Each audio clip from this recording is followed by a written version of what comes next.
ओम श्री सद्गुरुदेव भगवान की जय। प्रश्न है कि आत्मा अर्थात परमात्मा का नाम क्या है।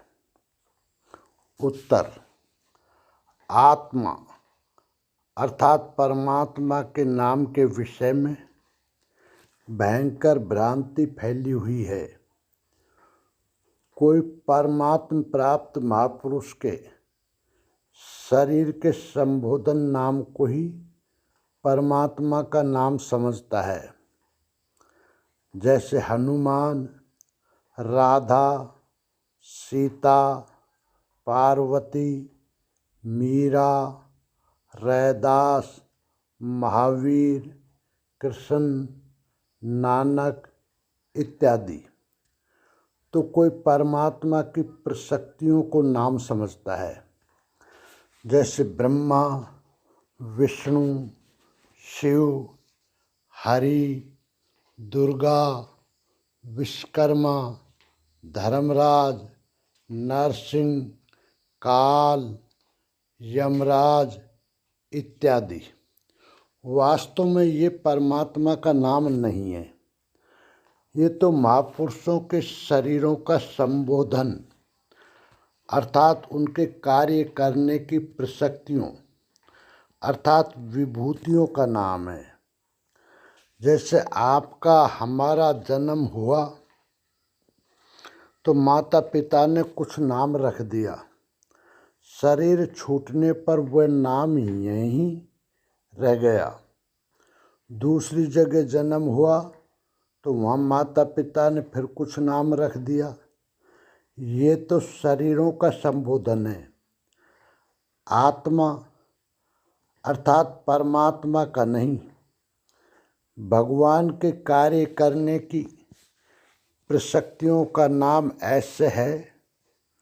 उदाहरण के लिए, जैसे कोई मास्टर हो गया तो मास्टर जी कहेंगे, पटवारी हो गया तो पटवारी जी कहेंगे, बाबू हो गया तो बाबूजी, और डॉक्टर हो गया तो डॉक्टर साहब कहेंगे। ये उनके कार्य करने की पावर अर्थात क्षमता या गुण का नाम है, आत्मा का नहीं। तो फिर परमात्मा का नाम क्या है? इस पर भगवान श्री कृष्ण ने अपनी विभूतियों को बताते हुए अपने उस नाम का परिचय भी कराया, जो कण कण में व्याप्त उस ब्रह्म अर्थात परमात्मा का नाम है, जिसमें स्वयं भगवान विलय थे, श्री कृष्ण स्थित थे। उसी का परिचय दिया। वह गीता 7/8 में कहते हैं, रसो हमअप्सु कौन्तेय प्रभास्मि शशि सूर्ययो प्रणवः सर्ववेदेषु शब्दः खे पौरुषं नृषु। गीता 7/8। कौन्तेय, जल में मैं रस हूँ, चंद्रमा और सूर्य में प्रकाश हूँ, संपूर्ण वेदों में ओंकार हूँ, ओ हम कार स्वयं का आकार हूँ, आकाश में शब्द और पुरुषों में पुरुषत्व हूँ। श्री कृष्ण गीता 8/13 में कहते हैं, औमित्येकाक्षरं ब्रह्म व्याहरण मामनुस्मरन् ये प्रियाति तजन देहम स याति परमाम गतिम। गीता 8/13।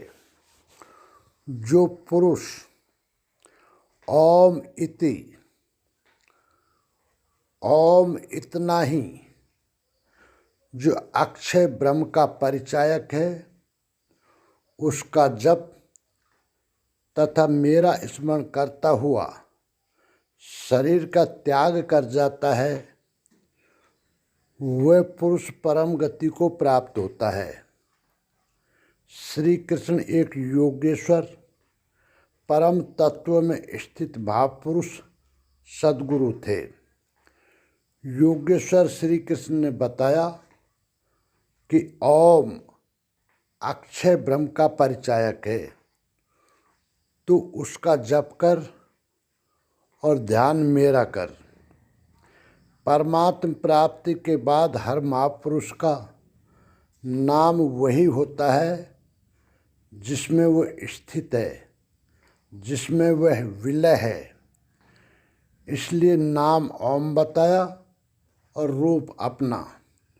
योगेश्वर ने कृष्ण कृष्ण जपने का निर्देश नहीं दिया। प्रारंभिक साधक नाम तो जपते हैं, किंतु महापुरुष के स्वरूप का ध्यान करने में हिचकते हैं। वे अपनी अर्जित मान्यताओं का पूर्वाग्रह छोड़ नहीं पाते। वे किसी अन्य देवता का ध्यान करते हैं जिसका योगेश्वर श्री कृष्ण ने निषेध किया है। अतः पूर्ण समर्पण के साथ किसी अनुभवी महापुरुष की शरण लें। पुण्य पुरुषार्थ सबल होते ही कुतर्कों का शमन और यथार्थ क्रिया में प्रवेश मिल जाएगा। योगेश्वर श्री कृष्ण के अनुसार इस प्रकार ओम के जप और परमात्म स्वरूप सद्गुरु के स्वरूप का निरंतर स्मरण करने से मन का निरोध और विलय हो जाता है और उसी क्षण शरीर के संबंध का त्याग हो जाता है। केवल मरने से शरीर पीछा नहीं छोड़ता। गीता 9/16 में श्री कृष्ण कहते हैं, अहम कर्तुर्हम यज्ञ स्वधा हम औषधम मंत्रो हमेवाज्यम अहम अग्निर्हम हुतम। गीता 9/16। कर्ता मैं हूँ। कर्ता के पीछे प्रेरक के रूप में सदैव संचालित करने वाला इष्ट ही है। कर्ता द्वारा जो पार लगता है मेरी देन है। यज्ञ मैं हूँ। यज्ञ आराधना की विधि विशेष है। पूर्ति काल में यज्ञ जिसका सृजन करता है उस अमृत को पान करने वाला पुरुष सनातन ब्रह्म में प्रवेश पा जाता है। स्वधा मैं हूँ अर्थात अतीत के अनंत संस्कारों का विलय करना, उन्हें तृप्त कर देना मेरी देन है। भाव रोग को मिटाने वाली औषधि मैं हूँ। मुझे पाकर लोग इस रोग से निवृत्त हो जाते हैं। मंत्र मैं हूँ। मन को श्वास के अंतराल में निरोध करना मेरी देन है। इस निरोध क्रिया में तीव्रता लाने वाली वस्तु आज्य अर्थात हवि भी मैं हूँ। मेरे ही प्रकाश में मन की सभी प्रवृत्तियाँ विलीन होती हैं। हवन अर्थात समर्पण भी मैं ही हूँ। यहाँ योगेश्वर श्री कृष्ण बार बार मैं हूँ कह रहे हैं। इसका आशय मात्र इतना ही है कि मैं ही प्रेरक के रूप में आत्मा से अभिन्न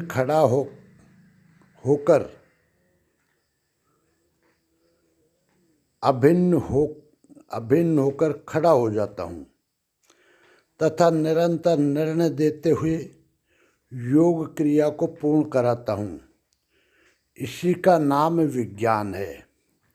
पूज्य महाराज जी कहा करते थे कि जब तक इष्ट देव रथी होकर श्वास प्रश्वास पर रोकथाम न करने लगे तब तक भजन आरंभ ही नहीं होता।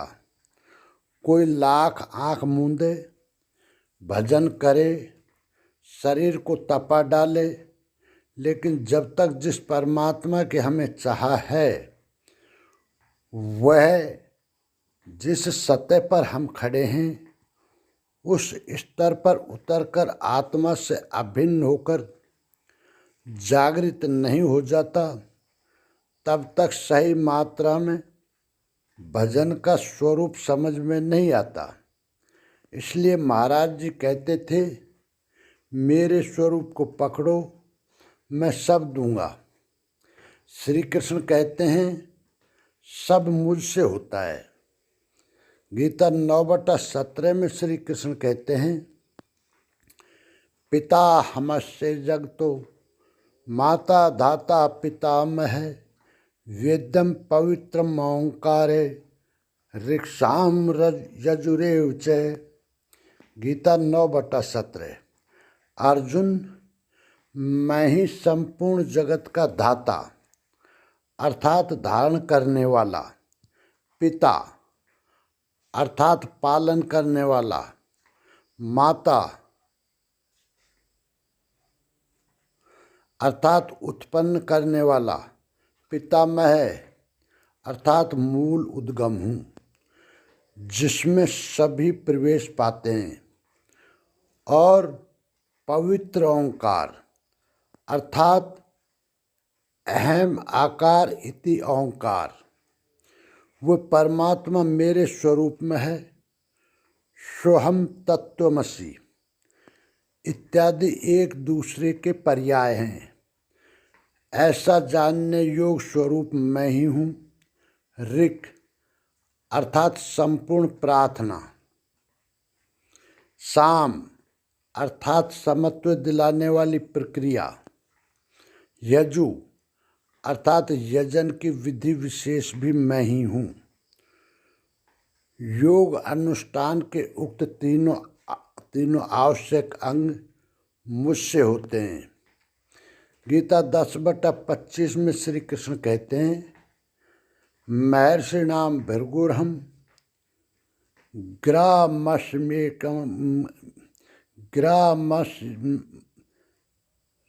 ग्रामस्मेकमक्षरम यज्ञानाम जप यज्ञोस्मि स्थावराणाम हिमालय।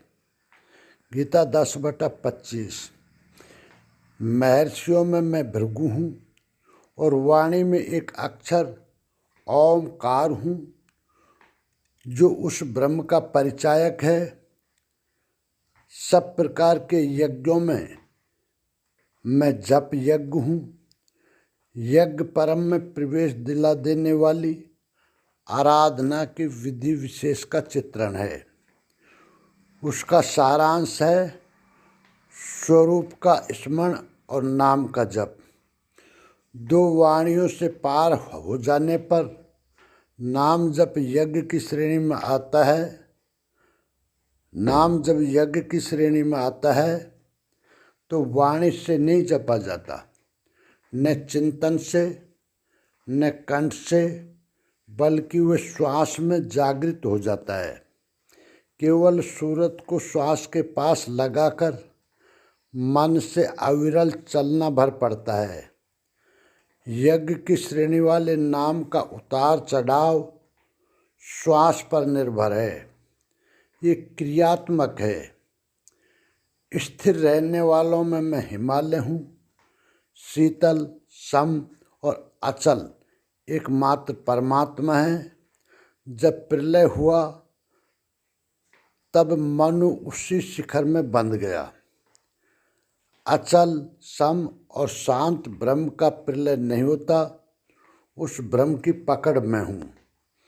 गीता 10:33 में श्री कृष्ण कहते हैं, अक्षराणाम ओंकारोस्मि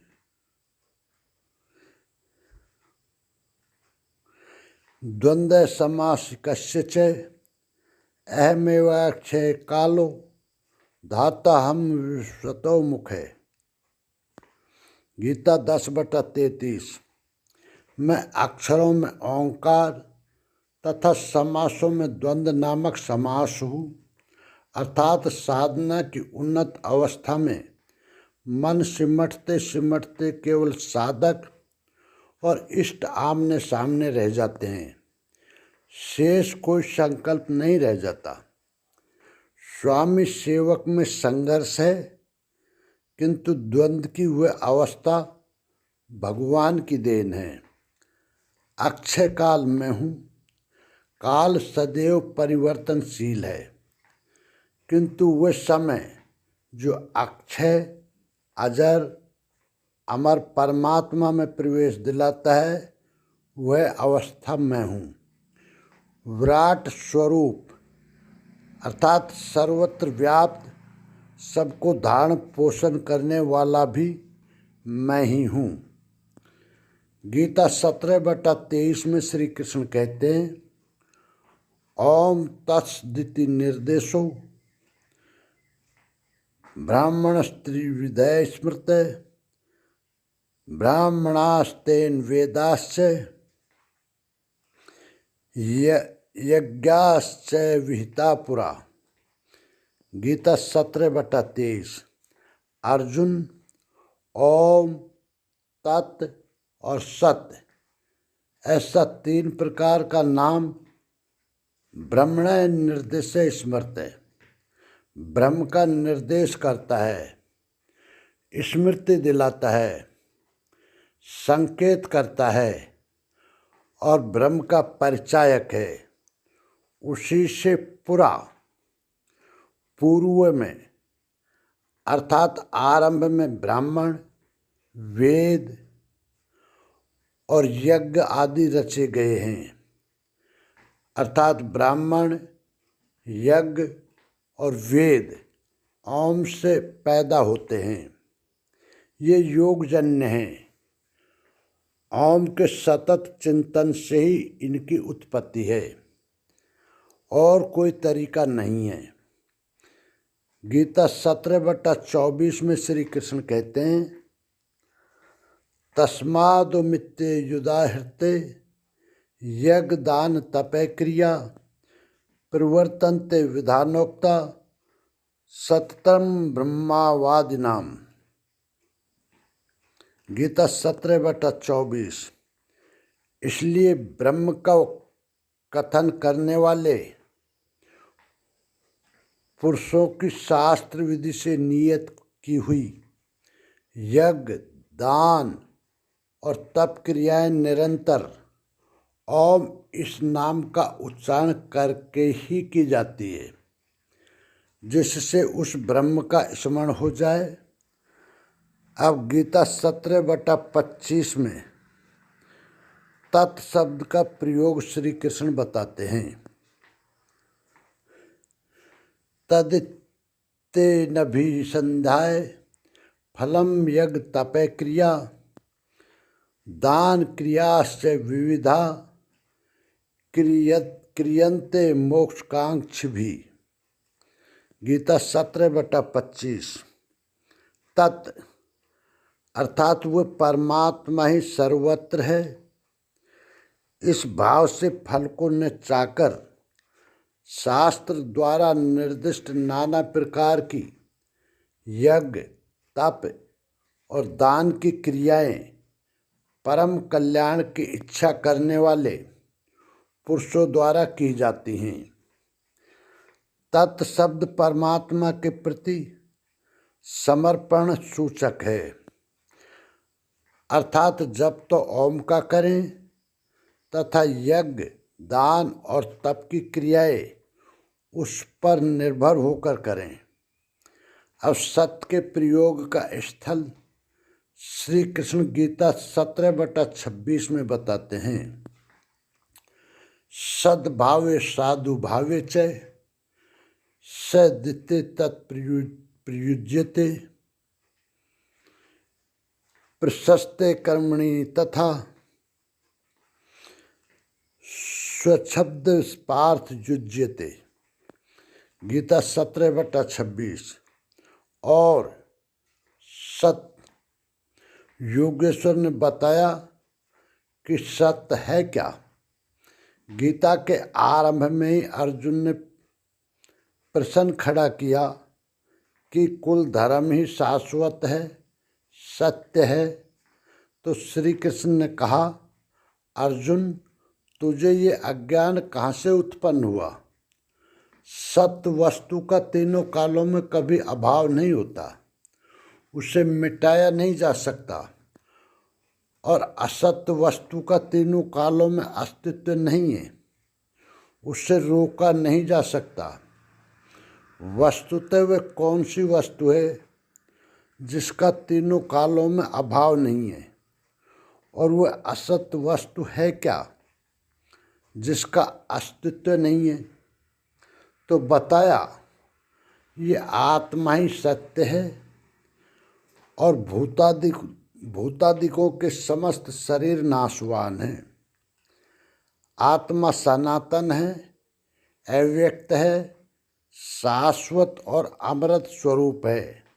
यही परम सत्य है। यहाँ कहते हैं सत, ऐसे परमात्मा का नाम सद्भाव है। सत्य के प्रति भाव में और साधु भाव में प्रयोग किया जाता है।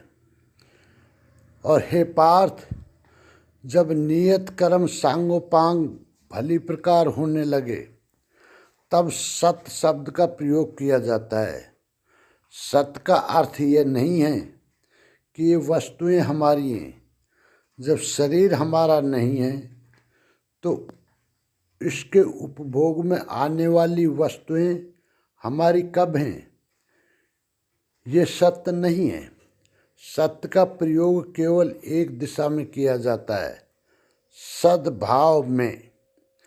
आत्मा ही परम सत्य। इस सत्य के प्रति भाव हो, उसे साधने के लिए साधु भाव हो और उसकी प्राप्ति करने वाला कर्म प्रशस्त ढंग से होने लगे, वही सत्य शब्द का प्रयोग किया जाता है। इसी पर योगेश्वर अग्रेतर गीता 17/27 में कहते हैं, यज्ञे तपसि दाने च स्थिति सदिति चोच्यते कर्म च तदर्थ्यम सदित्यवाभियते। गीता 17/27। यज्ञ, तप और दान को करने में जो स्थिति मिलती है वह भी सत्य है, ऐसा कहा जाता है। तदर्थ्यम, उस परमात्मा की प्राप्ति के लिए किया हुआ कर्म ही सत्य है, ऐसा कहा जाता है। अर्थात उस परमात्मा की प्राप्ति वाला कर्म ही सत्य है। यज्ञ, दान, तप तो इस कर्म के पूरक हैं। अंत में निर्णय देते हुए गीता 17/28 में श्री कृष्ण कहते हैं कि इन सब के लिए श्रद्धा आवश्यक है। अश्रद्धया हुतम दत्तम तपस्तप्तम कृतम चयत अस्दित्युच्यते पार्थ न च तत्प्रेत्य नौ है। गीता 17/28।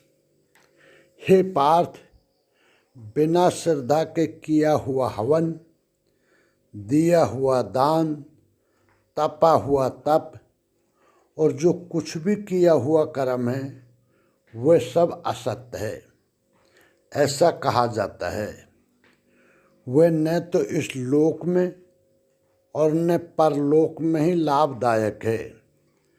अतः समर्पण के साथ श्रद्धा नितांत आवश्यक है।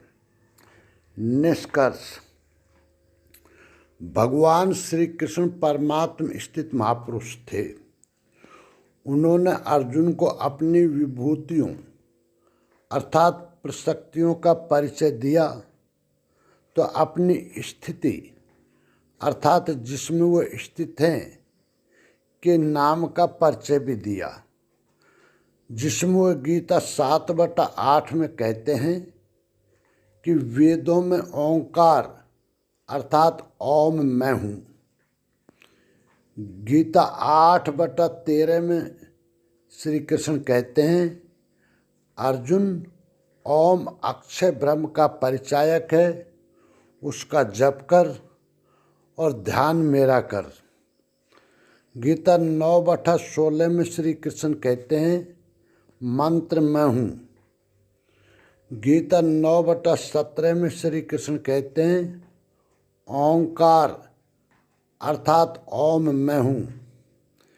गीता 10/25 में श्री कृष्ण कहते हैं वाणी में ओंकार अर्थात ओम मैं हूँ। गीता 10/33 में श्री कृष्ण कहते हैं अक्षरों में ओंकार अर्थात ओम मैं हूँ।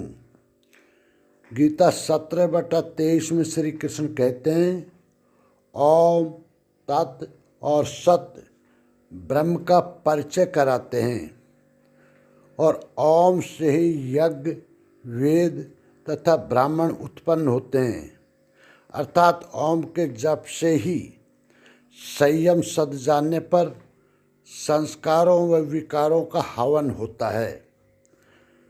ओम से हवन होने के बाद वेद अर्थात भगवान की जानकारी मिलने लगती है और ब्रह्म स्थित होने की स्थिति में आ गए तो ब्राह्मण है। गीता 17/24 में श्री कृष्ण कहते हैं शास्त्र विधि से नियत कर्म अर्थात यज्ञ दान और तप क्रियाएं निरंतर ओम के उच्चारण से ही की जाती हैं। गीता 17/25 में श्री कृष्ण कहते हैं तत् परमात्मा ही सर्वत्र व्याप्त है और सब नश्वर है। गीता 17/26 में श्री कृष्ण कहते हैं सत्य आत्मा ही सनातन है, अव्यक्त है, शाश्वत और अमृत स्वरूप है, यही परम सत्य है। गीता 17/27 में श्री कृष्ण कहते हैं यज्ञ तप और दान करने में जो स्थिति मिलती है वह भी सत्य है। गीता 17/28 में श्री कृष्ण कहते हैं इन सब के लिए श्रद्धा जरूरी है, बिना श्रद्धा के किया हुआ यज्ञ तप और दान सब असत्य है। अर्थात भगवान श्री कृष्ण के अनुसार आत्मा अर्थात परमात्मा उस कण कण में व्याप्त ब्रह्म का नाम ओम है। कृष्ण कहने पर तो 11वें अध्याय में अर्जुन श्री कृष्ण से माफ़ी मांगता है अर्थात जब भजन करना है तो ओम का ही उच्चारण करें, यही सत्य है और सब असत्य है। प्रश्न पूरा हुआ। संपूर्ण जानकारी के लिए देखें परम पूज्य योगेश्वर स्वामी श्री अड़गड़ानंद जी महाराज की व्याख्या यथार्थ गीता। ओम श्री सद्गुरुदेव भगवान की जय।